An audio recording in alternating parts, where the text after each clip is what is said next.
From the panoramic views of the Rocky Mountains to the Pawnee-Grasslands, where there's lots of prairie dogs. That's what we want to see. Historic and cultural attractions, summer festivals, farmers markets, nature, hiking, kayaking, Cool. all kinds of good things. Jennifer Finch is back here.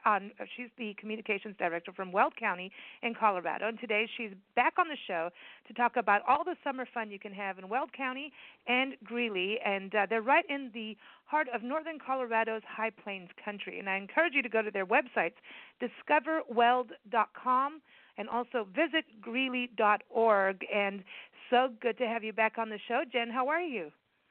I'm well. Thank you so much. I'm so excited to be talking to you guys again. I know. Now think about it. This was a year ago that you and Amy Dugan from Visit Greeley came on the show. And you guys had started the campaign. You just got to go to Greeley, got to get to Greeley. And we said, well, we'll come. And then all of a sudden, here you are a year later, and we're actually going to get to Greeley and to Weld County. I can't believe that, how it just all happened, you know? I know. I'm excited. It's going to be great. And I promise, we'll get you prairie dogs. Prairie dogs, that's a thing, okay, mandatory, prairie dogs. And, of course, you want to go to the grasslands. But, you know, it is absolutely, going through the websites, incredible how much there is to see and do in Weld County. And so many museums, the history, the agriculture. I didn't realize how big you guys are in agriculture. So, like, you grow a lot of potatoes out there, I heard. Potatoes, we have dry beans, lettuce, sugar beets, onions, lots of onions. Yeah, we're the number one ag county in the state of Colorado and number 9 in the country. The first 8 are all out in California. So ag is a big part of our history. Wow, this is so cool. And so you got the farming history. And even, isn't it true that when we go out to the Pawnee-Grasslands, right, and this is like the short plains, right, that part of where we are, we're going to be kind of in that mixed land. So there's some energy stuff going on there, but also a little bit of farmland too. Yeah, so up north where the Pawnee-Grasslands are on, it's a short grass prairie. And up there you'll have a mix of private property and federal property. The Pawnee-Grasslands and the Pawnee Buttes are on obviously federal lands. One of the buttes is actually on private property, but my understanding is if the gate's open, you can go and hike around to the second butte. But that's called dryland farming up there. So there's no irrigation up there, so you'll see a lot of ranching, a lot of cattle up in the northern part of the county there.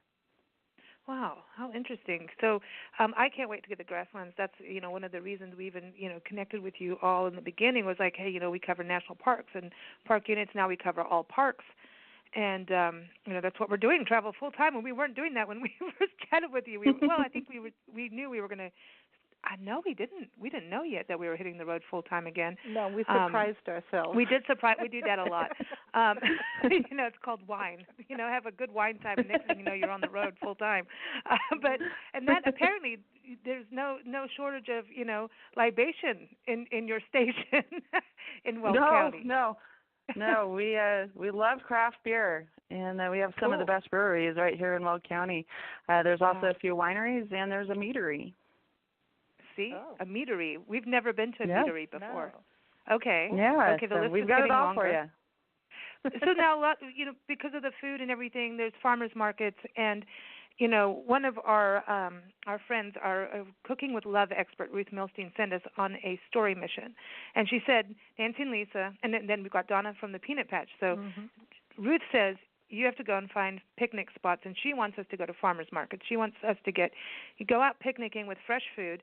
And then Donna wants us to go and, you know, research farms in different places. So that's going to be possible, it sounds like.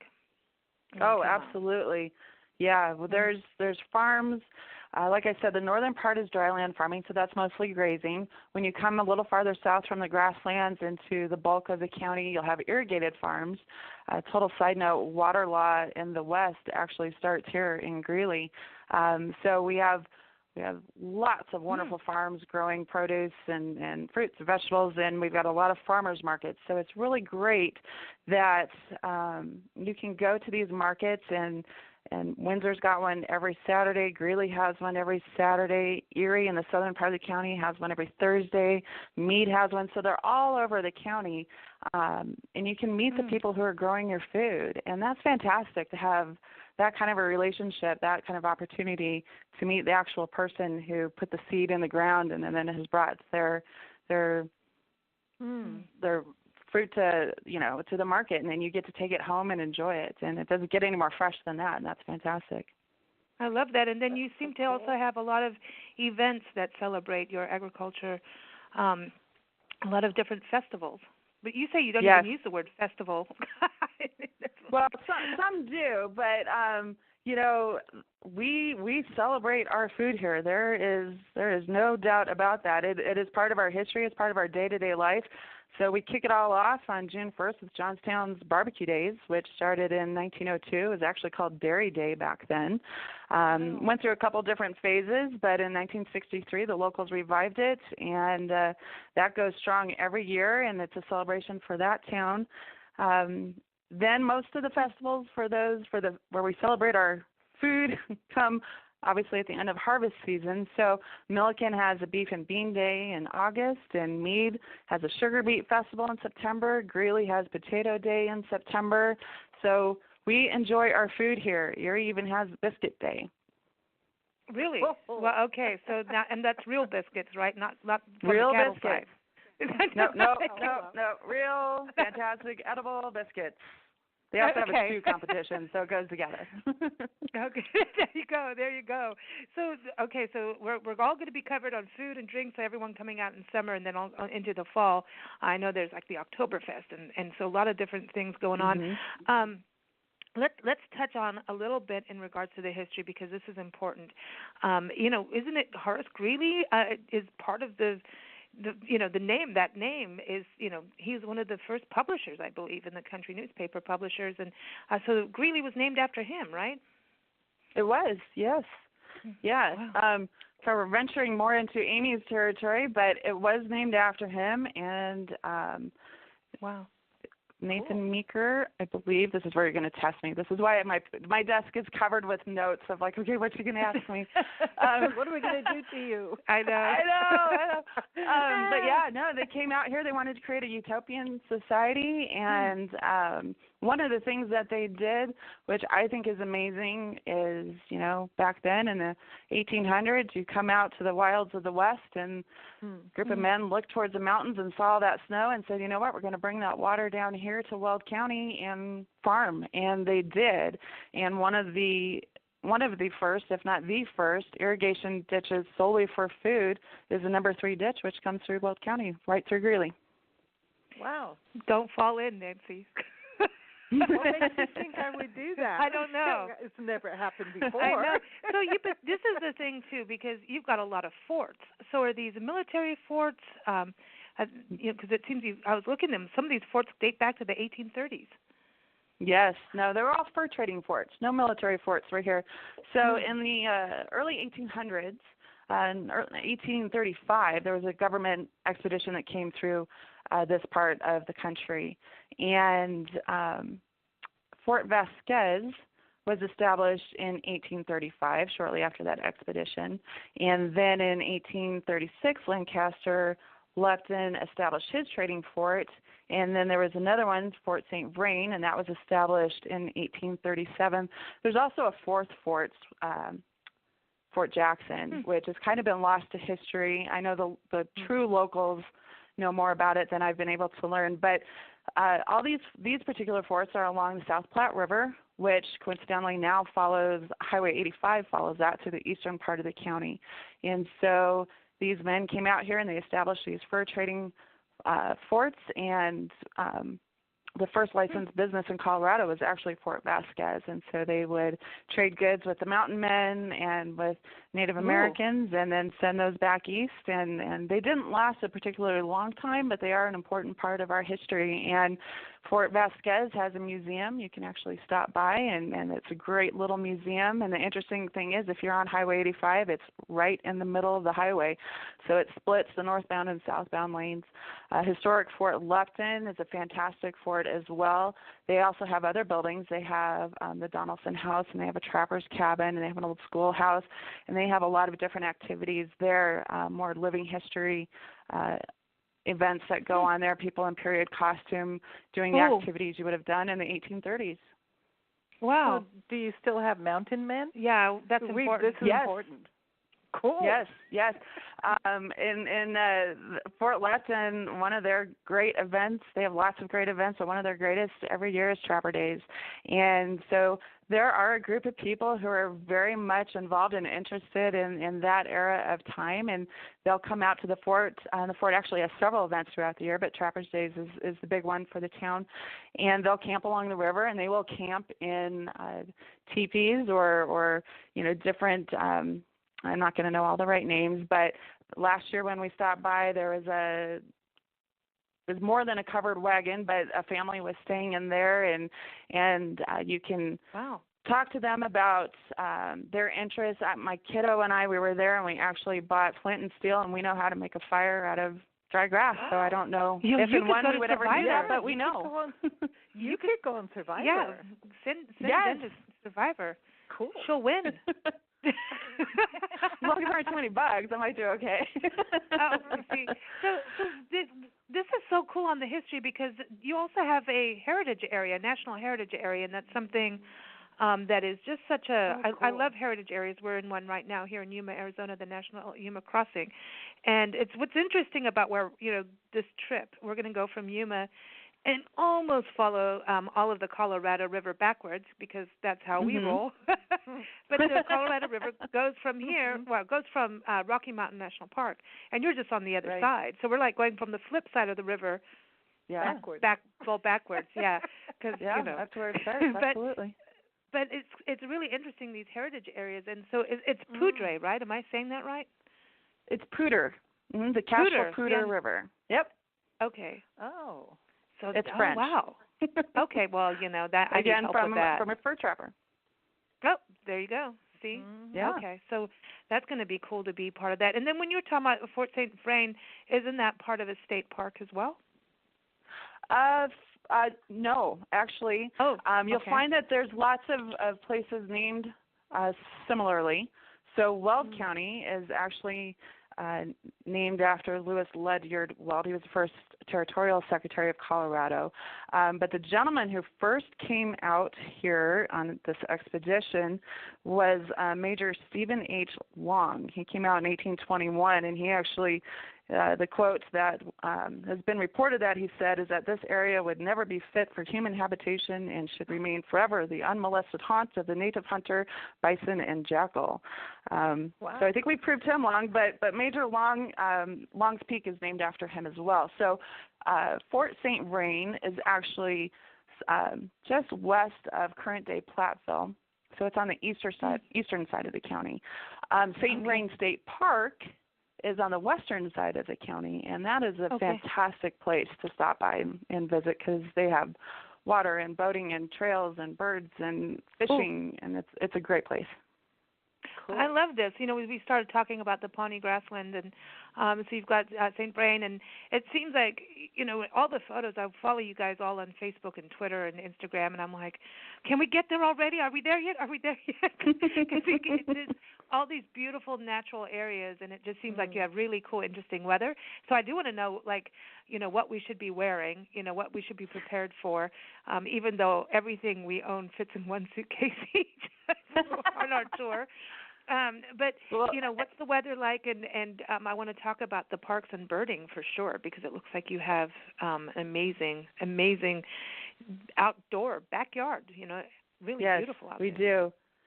So weather is fun here. I'm not going to lie, it's been a little chilly this week, but that's spring in Colorado, and the rule of thumb here is you don't plant anything until after Mother's Day, and Mother Nature has proven that true again. I do believe we got close to freezing, if not right at freezing last night. We've been fighting with a little bit of snow and rain this week, but this weekend is supposed to be in the 70s, and when you guys are here, it's going to be perfect. Early June, it's not too hot. It'll probably be in the 70s. Maybe we'll be lucky and get into the low 80s. And it's going to be beautiful, blue skies, sunny. May get some storms in the afternoon. The weather is interesting here as it rolls off the mountains or comes down from the north, but your days are usually bright and sunny and warm, and you might have a few showers in the afternoon, and then they move on east, and you have beautiful, cool evenings. Wow. Cool. Right now, we're about to go into the 90s. Yeah. And the 100s by the time we get there. Not for us yet, hopefully. Yeah. Well, okay. So this is going to be. So we need to bring our sweaters because anything. It wouldn't hurt. Anywhere in Colorado, the evenings usually cool down real pleasantly, and you'll probably want a light jacket or a sweater. Yep. Okay. All right. Turn the suitcase over and open it from the other side. Okay. Exactly. So the birding, now you mentioned to me that bird bingo is something you're putting together, and you know that Nancy's a bingo winner. Like, she's good at bingo. Okay. She is. But anyway, this is different. So this is like a bird watching game, basically, to see how many birds we can discover in Weld County. Absolutely. I was trying to think of different things I can put out there for the public to enjoy. And I knew you guys were coming, and I thought it would be something fun for you and anyone else who's visiting or, frankly, who lives here. I don't think a lot of people realize that Weld-County-Colorado is known around the world for bird watching.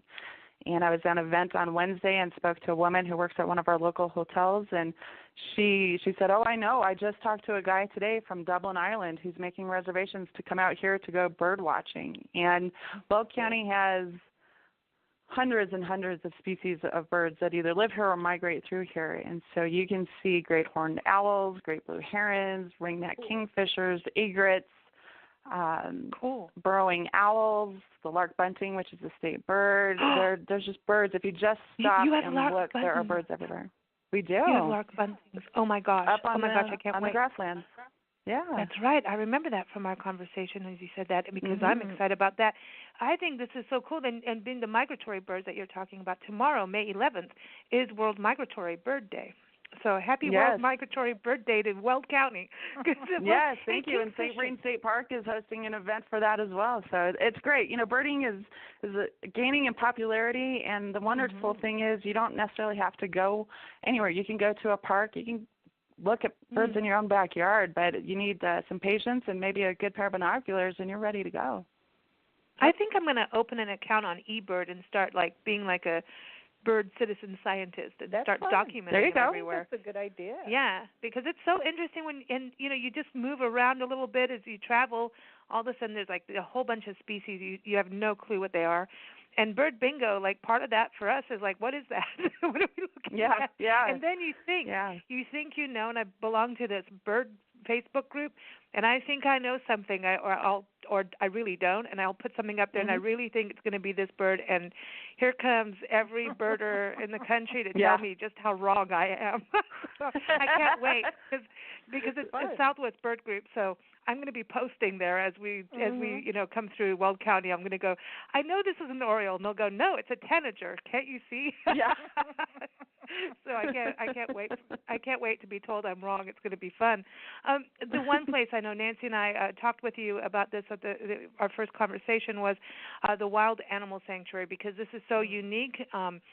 And it looks absolutely amazing, and this is a true sanctuary. So we're hoping to be able to go out there. Can you tell people about that?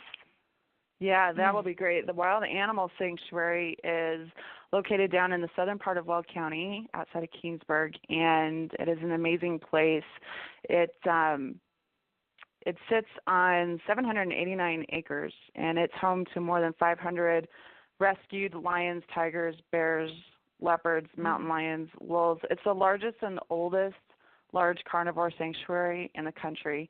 And the work that Pat Craig and those volunteers do down there is amazing. So they will rescue animals from some pretty horrible conditions. Some of them have been neglected. Some, amazingly enough, I believe the stat is there are more tigers in captivity illegally than there are out in the wild. And I believe there are places where you can buy large carnivores and try and keep them as pets until you realize you can't handle them.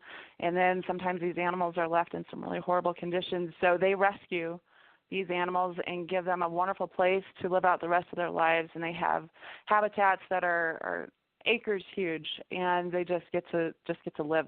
And it's a really neat place. Oh man, That's so cool. This is so cool. Now, so we got birds, we got lions, tigers. This is when we go to Pawnee-Grasslands, Nancy and I were actually just talking about that before the show aired. You have bald eagles out there, right? Like you do have raptors out in that area, right? And we do have raptors. Yeah, and it's different seasons, right? That they're going to be there. Yeah, there is. So the bald eagles actually, and I'm not going to pretend to be a bird expert. This is all by default that I end up knowing what I know about the birds around here. But bald eagles seem to migrate down here during the winter. We see more bald eagles in the winter down here. Now, that's not to say you couldn't see one in the summer, but you're more likely to see one in the winter in Weld County, especially along the rivers. We have 5 rivers that come through Weld County.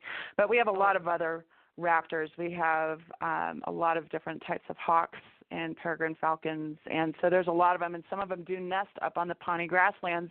So there will be a stretch of trail that will be closed from March 1st to June 30th to protect any nesting raptors, but that's just one part of the trail. You can still there's another trail that you can take through the grasslands towards the buttes, and you're still able to do that. But yeah, we got everything here. I'm excited for you guys to see it. This is cool. You know, what's interesting about this is now I'm already planning our return visit. Good.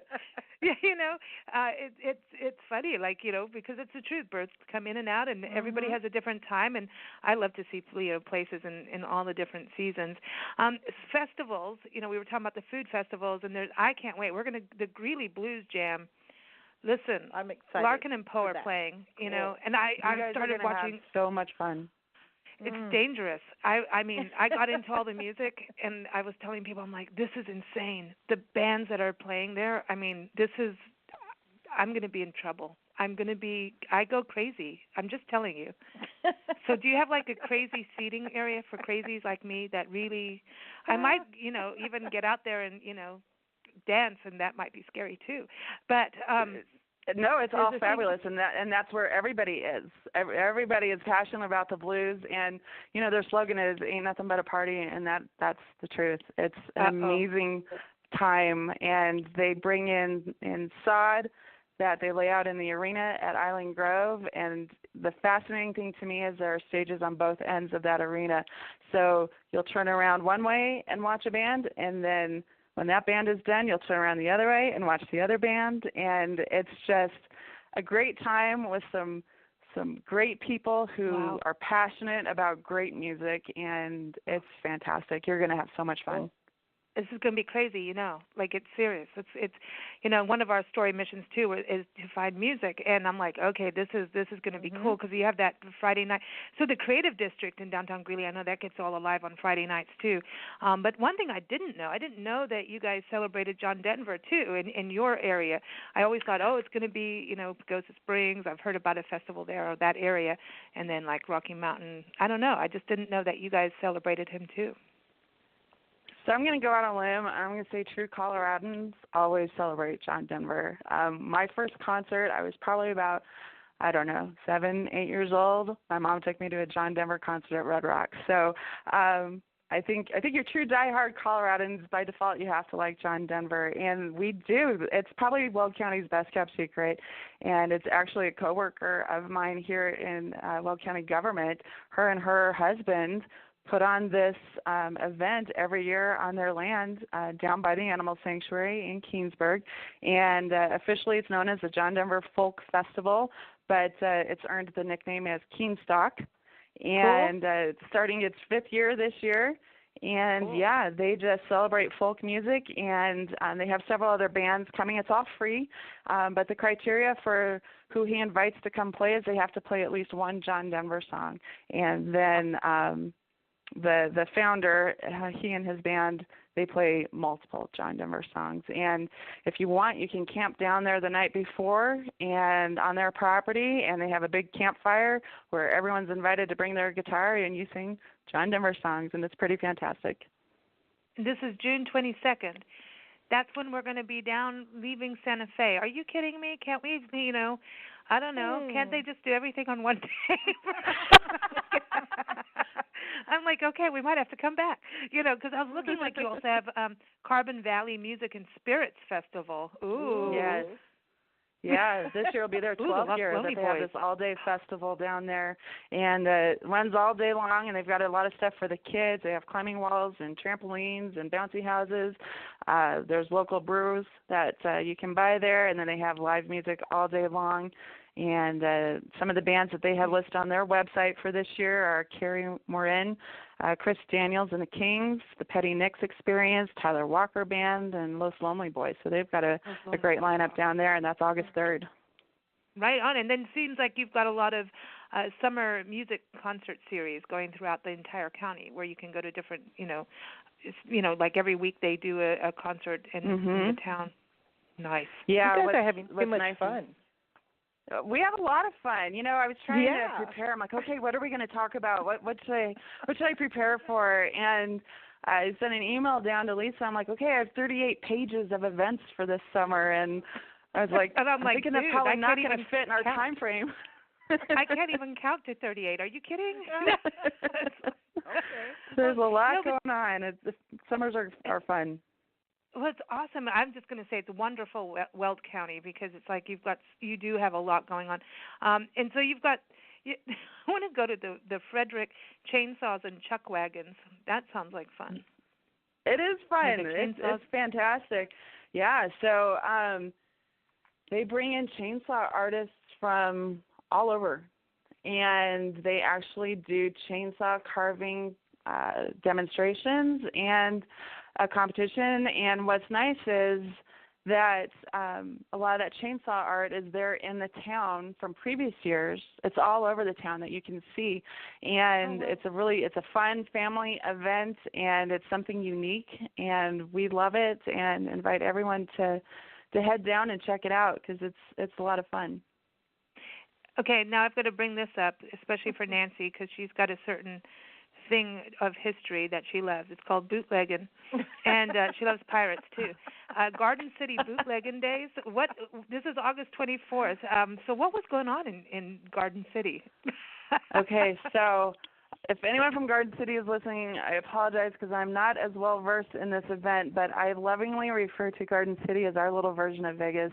It's this town with its fantastic, slightly risque history of how it came to be. When Greeley was founded, it was a dry community. There was no alcohol here.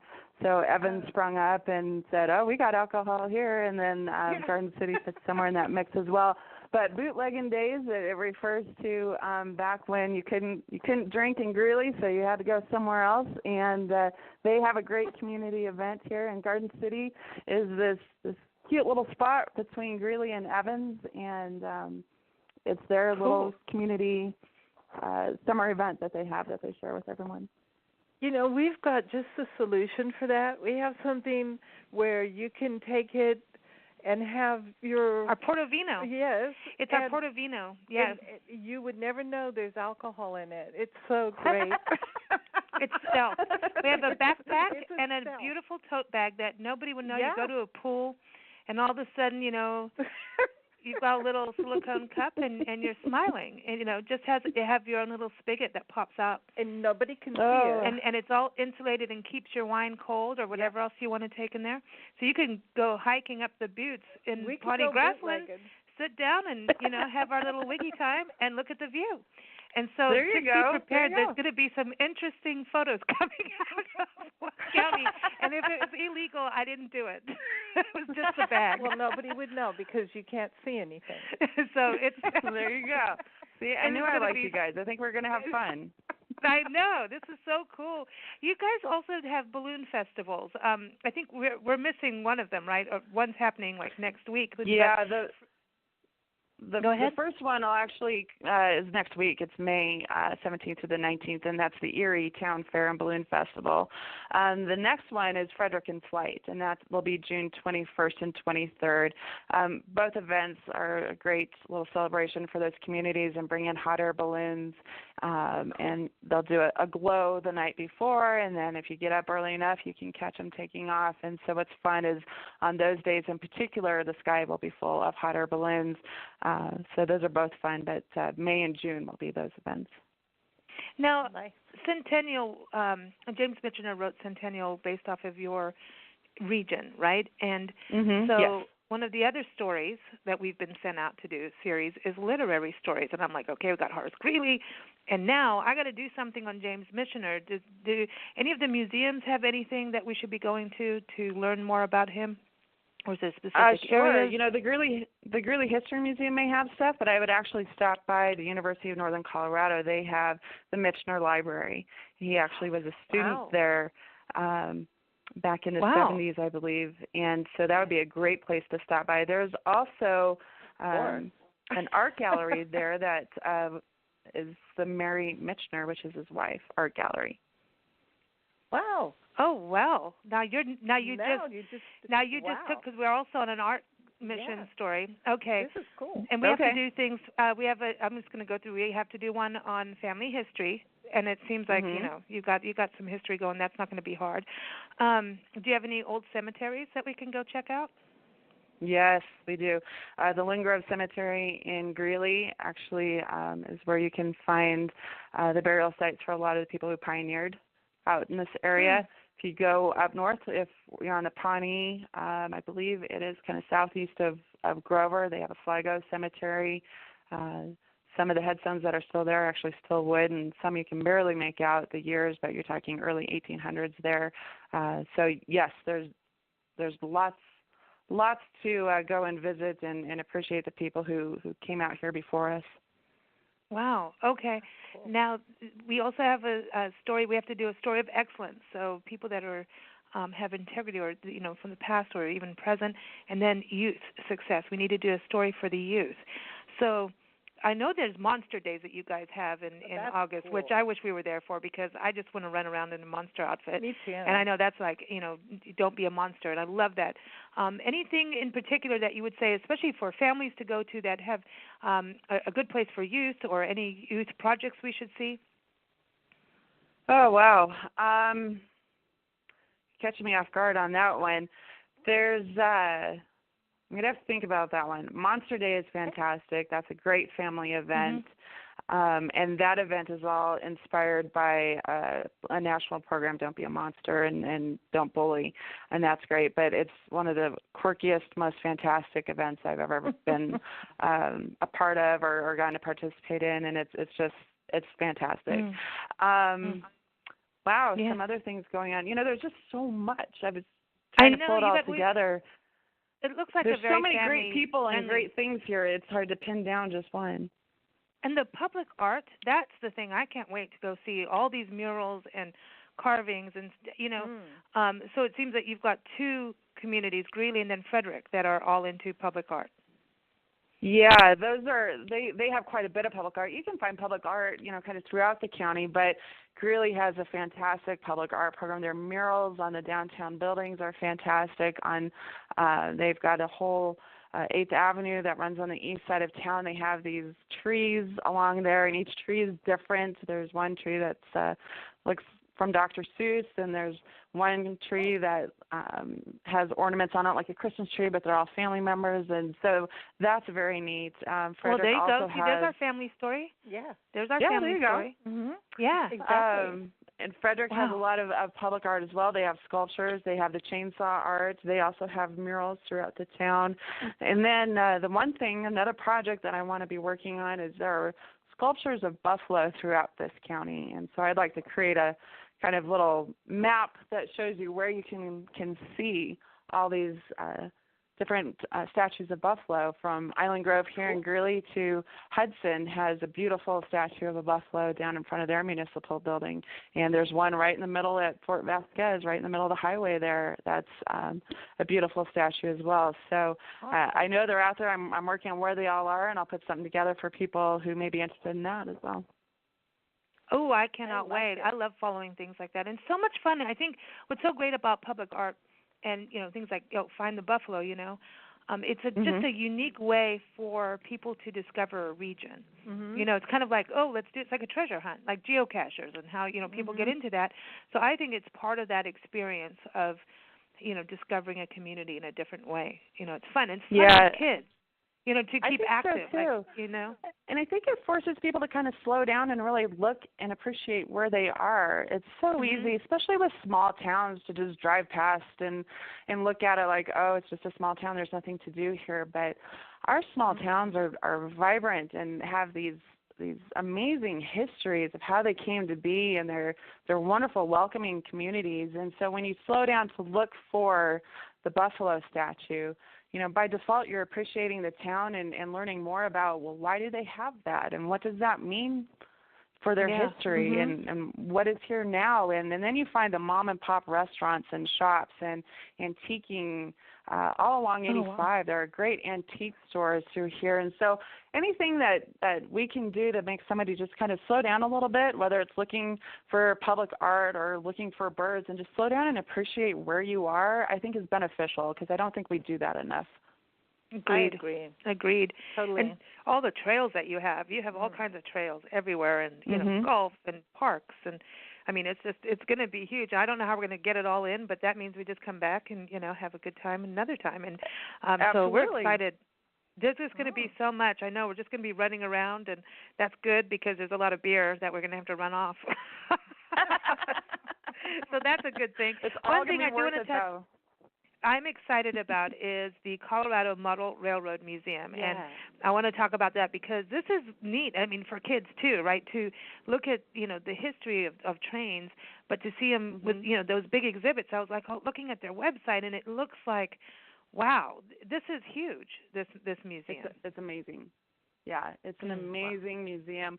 It's located here in Greeley. The railroads have a huge history in settling the West, as I'm sure everybody knows. And this museum started as one man's passion for trains and model trains, and it has led into this wonderful gift for the community that it doesn't matter what age you are, and really it doesn't even matter if you have that big of an interest in trains. I'm not a huge train person, but when you get in there and see what has been created, it's absolutely amazing. And they have 500 scale locomotives and 80 scale miles of train track, and you can get up close. It's an immersive experience. You can get into the layout, and you can look at the different scenes that they have set in there, and there's 28,000 handmade trees. There's love in that museum that created it, and it's a fantastic place to go to. Definitely have to go and see it. Absolutely, I love that. I'm going to make a video of trains coming, through the little tunnels and stuff. Yeah. Oh, Priscilla's going to go. Priscilla, wait till Priscilla, our little sock monkey, is so eager to come out to Weld County and to get to Greeley. She's like, she wants to go play in the museum. So we're going to have our little sock monkey fun with her. No, she's actually too big for this train. Can you believe that? She's too big for the train, but very cool. Thank you so much for giving us the scoop on Weld County and Greeley, and we've got a special song. We always love to play music for our guests, and this is called Catch That Train. And it's the title track of the latest album from David T. Dunn. And everyone, you can go to davidtdunnmusic.com. That's DUNN. And when we spoke to him and interviewed him about the album, he was on his way of leaving Pensacola, Florida, where I used to live, and on his way to Colorado. So check that out. He's like, I'm going to Colorado, man. There's more music there than where I am. So there you go. There you go. So it's wild. But we're going to play that. And everyone, again, the websites, you can go to Discover-Weld.com. You'll also find them on social media everywhere. And also go to visitgreeley.org. Thanks so much for joining us. Thank you. I can't wait to see you guys in a few weeks. I Oh, know. thanks. Can This you could be believe it? It fun. really is in a few weeks. Unless Exciting. Yeah. I'm not going to be able to sleep. Woohoo. I know it's going to be one of those like I can't wait. All right. Well, listen. Happy Mother's Day weekend to you. Yes, and to you as well, both of you. Thank you. You take care. Here it is. Catch that train.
catch that train.